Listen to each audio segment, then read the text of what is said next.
Hey Capricorn, it's me, Empress Rose. Welcome to your tarot reading for the week.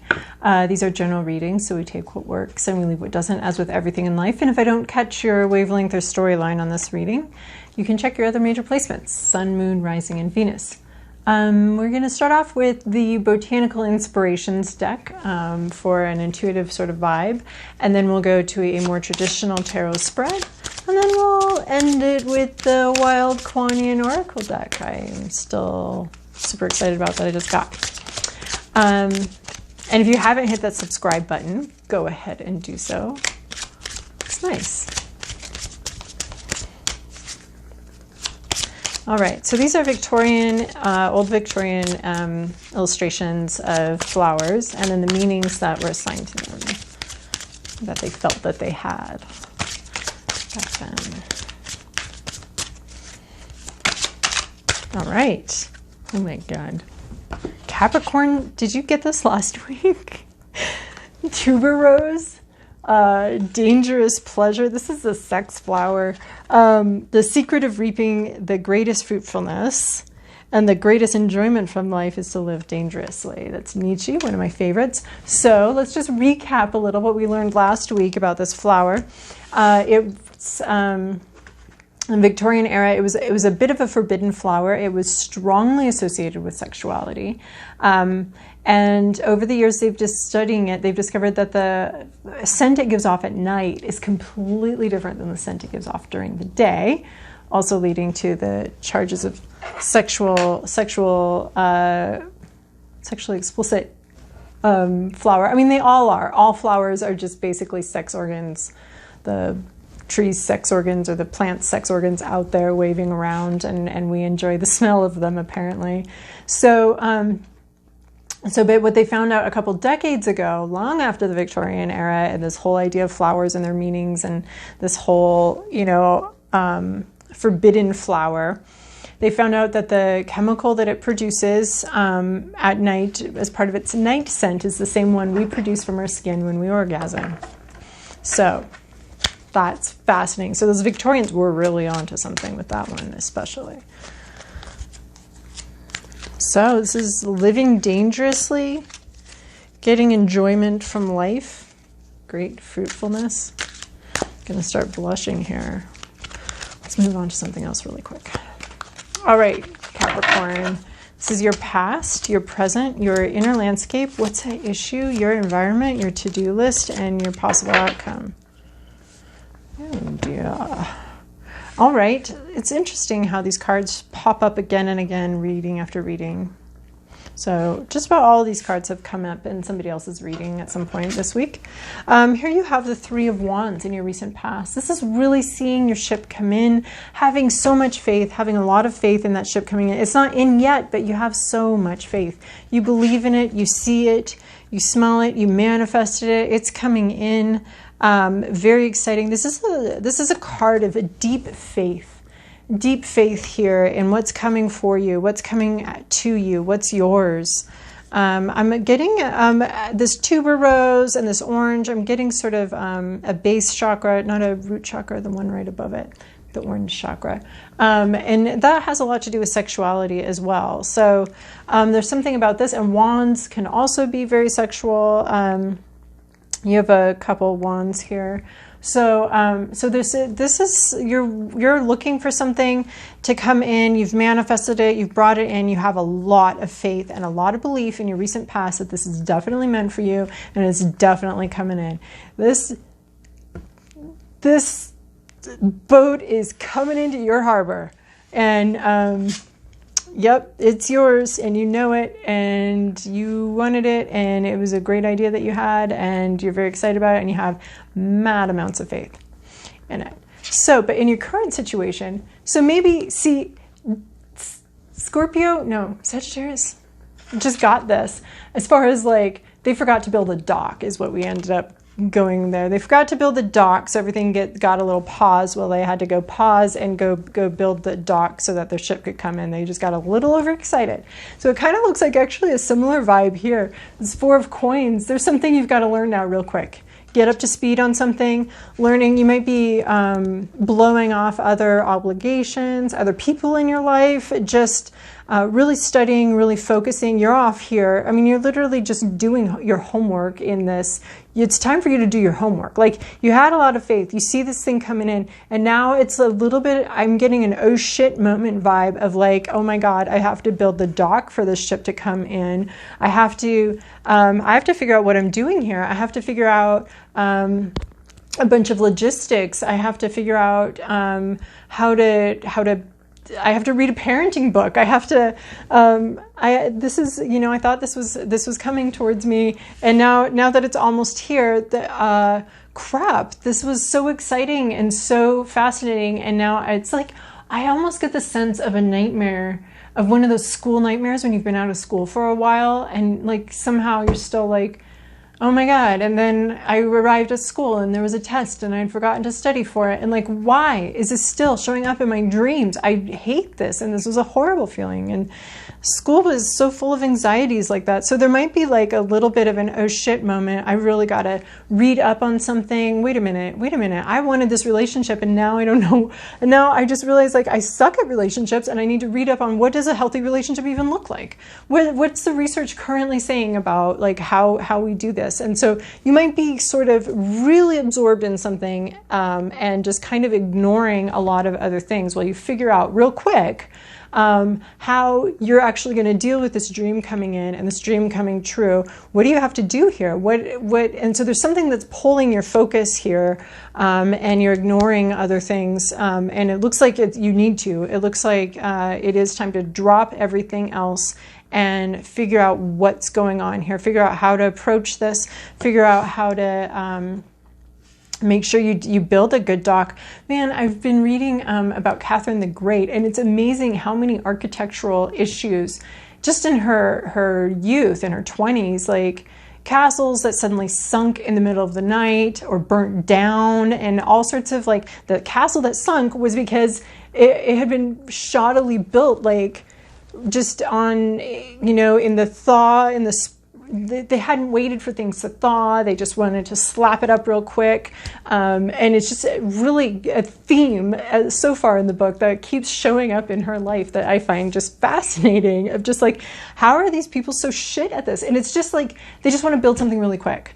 So you don't want to be building that, this dock really quick for your dreams to come in. You want a solid foundation for that. And it looks like you're like suddenly like, oh shit, this thing's coming in and I've got to build a solid dock for it, because I certainly am not going to be putting my Empress up in a building that's going to collapse into the swamp in the middle of the night and kill a bunch of people and she barely escapes with her life.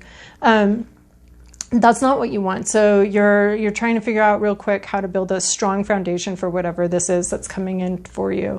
This also reminds me of getting a job that's a little over your head. That used to be my favorite thing. I love to get a job that was like just slightly beyond my current, no, not slightly, way beyond my current skill set. I just loved that feeling of rushing to learn something, and that it was just so exciting to gain knowledge that fast, and often felt in over my head, but it was a feeling that I used to really enjoy. So that's a little bit of in over your head and starting to hit the books here and figure out how to build this solid foundation for this thing that's coming in. Then what's your hopes, fears, and inner landscape is this Four of Cups. So the Four of Cups is not my favorite card because there's a lot of possible meanings. Overall, the main gist of this card is something being offered and something being refused. So maybe you are like building something and you're very worried that it's not going to be adequate, that it's going to be refused. Like you're bringing in this offer and you're like, here's my dock. And this person's like, I've been to 3 other docks that look exactly like this. Or I already have 3 docks. I don't need this dock. And you're like, but it's special. I made really good pilings. My pilings are extra sturdy this time. And it could be another offer. Like you could be thinking of like, okay, I've made this offer and this offer and this offer. Maybe I need to make another offer and this offer needs to be better. But the overall gist is thinking about somebody making an offer and somebody refusing an offer. So it could be, I think it's you making an offer since you're the one dreaming here and you're the one really studying and figuring out how to make this a solid foundation. I think that you're the one, you're thinking about what if this offer, my top offer, my best dock, my best castle, what if it's not good enough? What if they refuse it? What if they say no? You've built me 3 shit garbage docks before. Why is this one going to be different? Well, you better know why this one's going to be different. Or this could be someone, I also sometimes see in this card a breaking of a cycle, like a repeated cycle, someone repeatedly offering and repeatedly being disappointing and not following through on what they offered. But this time is going to be different. This time is going to be different. And I mean, that's what I'm getting here is that, and this time they're like, really? It's going to be different this time. And it could be you just being like, I don't know if it is an offer coming in for you, your ship coming in, and maybe you're having second thoughts about your ship and you're like, I don't know. This ship seems like a lot of work. I have to build a whole fucking dock. I don't know if I want to build a whole docking. I've done all this other shit and now I've got to build a dock too. I don't know. So there is some sort of offer. So that's all we know. And I don't know who's who here. It does look like you might be worried about an offer being refused. But it could be that you might be thinking about refusing an offer because you've done your research. This could be you've done your research. Your ship came in, you did some research, and you're like, this ship is garbage. I don't like this ship. I've done my research on ships. I know what a good ship looks like, and I don't like it. So you might be worried about what if the ship does come in and you don't like it? What if you don't like it? What if you're the one that doesn't like it? So I think maybe the reason why this is sort of an amorphous little blob of offerings and refusals is because it could be just, you know, starting something and you're like, oh my gosh, what if I don't like this job? What if they don't like me at this job? So it just kind of feels like in this position, it kind of feels like first day of school jitters or first day of work jitters where you're like, what if this sucks? What if they don't like me? What if I don't like them? What if, you know, and there's a lot of fears about an offer that's not going to be acceptable. Yeah, so what's at issue here is the sun cloud. Sun cloud. It's a sun card, but it's in reverse, so it's the cloud. The sun card in reverse. There's like not clarity. There's not the happiness. Instead of being happy about starting this job and this ship coming in, you're really fucking nervous about it, right? And it could just be just not the happiness. There's not the growth that you were hoping to see at this point. There's not clarity. You wanted happiness. You wanted a big, bright, sunny day. And I don't think it's coming in. And I think it has to do with a little bit about this offer being unacceptable and the worries and concerns about the offer. It's not that exciting. It's not as great as you thought it was going to be. I think because there is this anxiety and a bunch of work has gone in and you're not sure if it's going to pay off or not. So yeah, the sun card, lack of clarity, lack of happiness, lack of joy. Man, you've been working so hard for this. This ship's coming in and you're not even sure if you want it anymore. And then in your environment, you have the 6 of coins. So there's some give and take going on in your environment. There's some, I think, financial planning a little bit. There's some generosity, some giving, some donations maybe. But there is some sort of, someone that has a lot is giving to someone who has less. And so you have this 4 of coins that you're studying. And so the 6 of coins is also not one of my favorite cards just because we have this 4 of coins and 4 of cups. So we have 2 4s right there. And it's like about something being separate from the other things or something being different from the other things. So, and then the 6 of coins here, a really nice stable card, lots of generosity, some sharing possibly, some sharing of resources seems to be going on here. Somebody has a lot and somebody has less. It's just that wheel of generosity that moves forward and keeps, you know, getting that flow of generosity, receiving and giving it, and a nice flow here of generous sharing. Some sort of sharing is going on in your environment here. And then your to-do list is to come into this King of Wands energy. So get back to your visionary bad self, you, like Capricorn. You're supposed to be having this vision, having this passion, having this fire. I think some anxieties and some worries about, oh no. Oh. And so I think you're just getting back into this visionary, yeah, because we have the salamander here, which is sort of the lizard phoenix.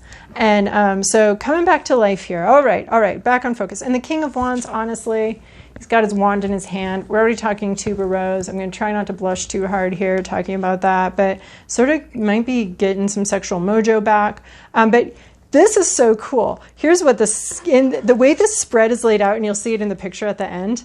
This King of Wands is looking exactly at this Three of Wands. All right, what was my vision again? What did I want again?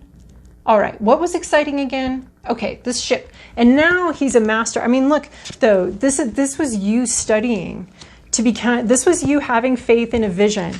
And then you studied and you figured out a bunch of shit and you focused on something, really focused on something to the exclusion of other things in your life. And then that brought you from not just a Three of Wands, watching your ships come in, but being the master, the king of these ships, the king of faith, the king of intuition and inspiration. We have this fire of inspiration all around him.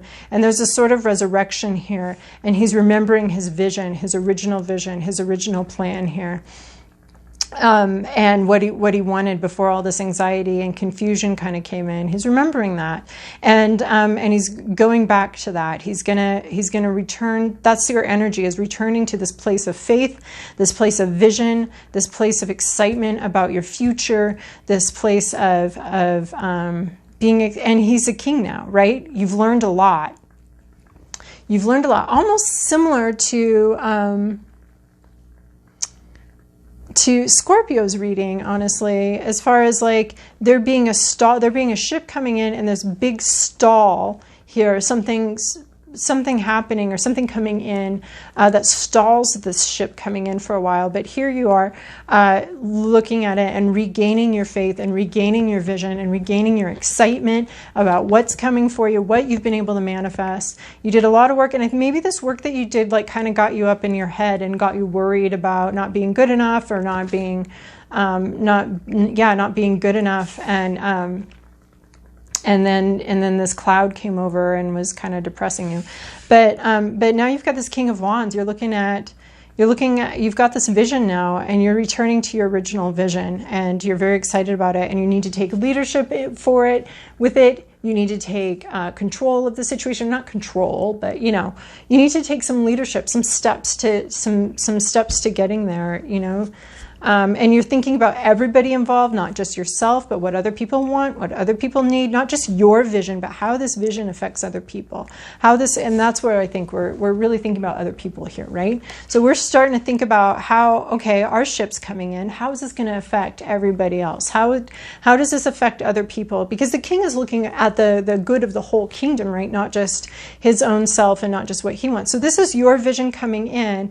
You started really thinking about it, freaked yourself out, but now you realize, you know what, all I need is a little tweak here.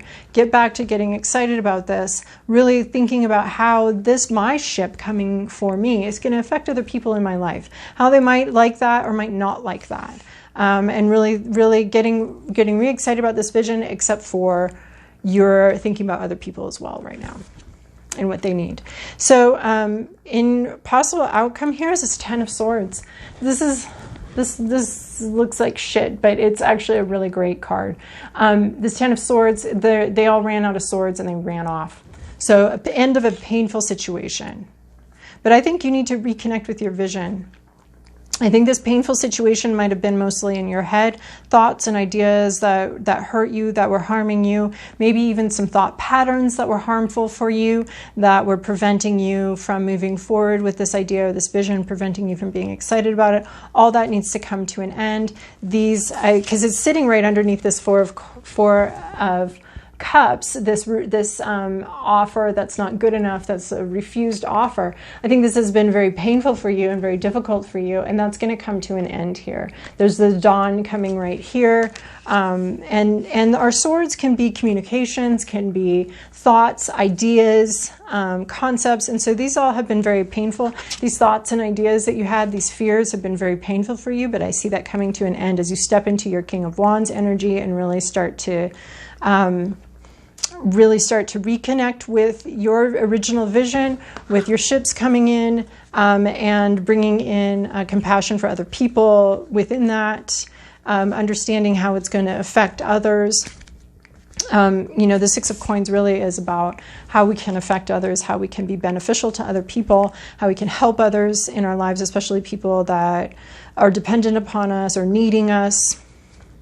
And so I see this Ten of Swords as the end of a difficult, painful situation coming in here. And then we're going to do this Wild Kuanian Oracle deck. I love this artist so incredibly much. I'm kind of sad that I got the small version of the cards. What I really want is the mural of the cards. I want, or just to like go live inside the cards. Has me dreaming about visiting Mongolia.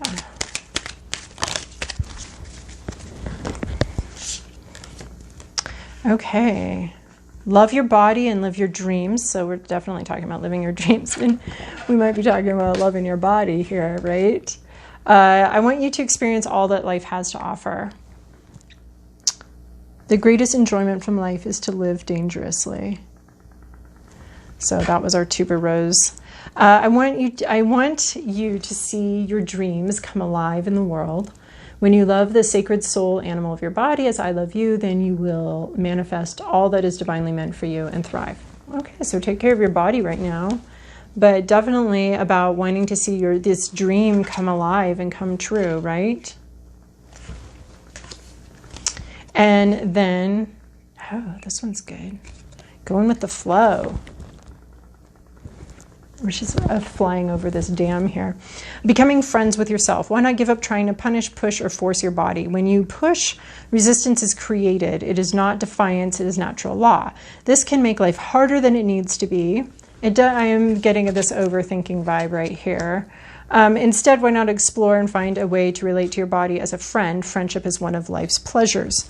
Oh my God, life's pleasures. And loving, these are both about loving your body. And that's so cool. And then we have this dangerous pleasure. I mean, and this even talks about pleasure here.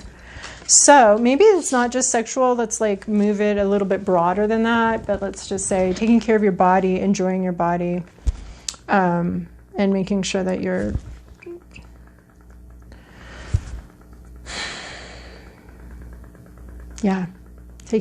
taking pleasure in life, not just these fears and anxieties. All right, Capricorn. So that was an exciting reading. I hope you have a great week. Thank you so much for your likes, comments, and subscribes. I very much appreciate them.